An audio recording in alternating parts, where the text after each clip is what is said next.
বিসমিল্লাহির রহমানির রহিম। আসসালামু আলাইকুম রহমতুল্লাহি ওয়া বারাকাতুহু। সবাই কেমন আছেন? আশা করি সবাই অনেক, অনেক ভালো আছেন। আমিও ভালো আছি আপনাদের দোয়া এবং ভালোবাসায়, আল্লাহর রহমতে। তো এই যে দেখতে পাচ্ছেন কবুতর দেখুন কত কবুতর। এটা হলো মদিনা।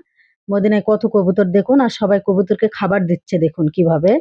তো এই কবুতর আমাদের হযরত মুহাম্মদ সাল্লাল্লাহু আলাইহি সাল্লামকে কিভাবে বিপদ থেকে রক্ষা করেছিলেন, শত্রুদের হাত থেকে কিভাবে রক্ষা করেছিলেন, সেই কাহিনী একটু তুলে ধরবো আপনাদের মাঝে।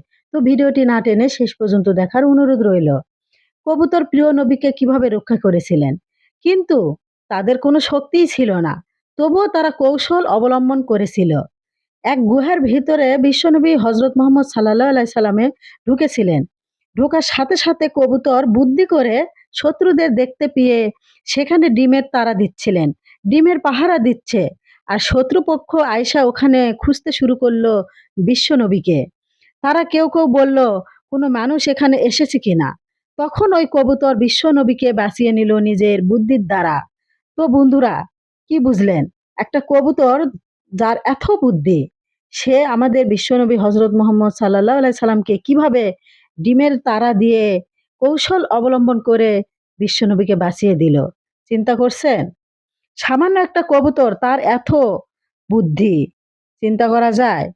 তো বন্ধুরা কি বুঝলেন? কমেন্টে জানাবেন। সামান্য একটা কবুতর তার এত বুদ্ধি, তাই তো? তাই তো মক্কা মদিনায় কেউ কোনোদিন কবুতরকে খায় না। কোনোদিন কবুতর খায় না। বরং তাদেরকে খাওয়ায়।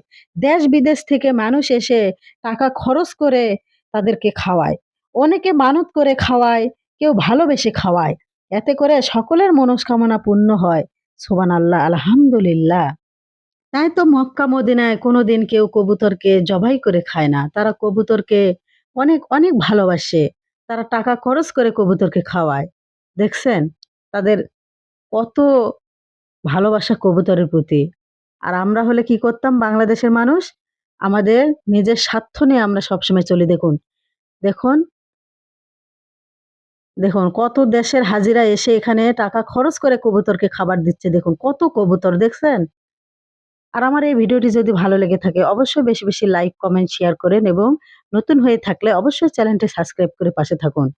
দেশে বা প্রবাসে যে যেখান থেকে আমার এই ভিডিওটি দেখছেন সবাইকে জানাই আন্তরিক প্রীতি ও শুভেচ্ছা। আসসালামু আলাইকুম রহমতুল্লাহি ওয়া বারাকাতুহু। আজকের মনে বিদায় নিচ্ছি। আবারও দেখা হবে কালকে। আল্লাহ হাফেজ। সবাই ভালো থাকবেন।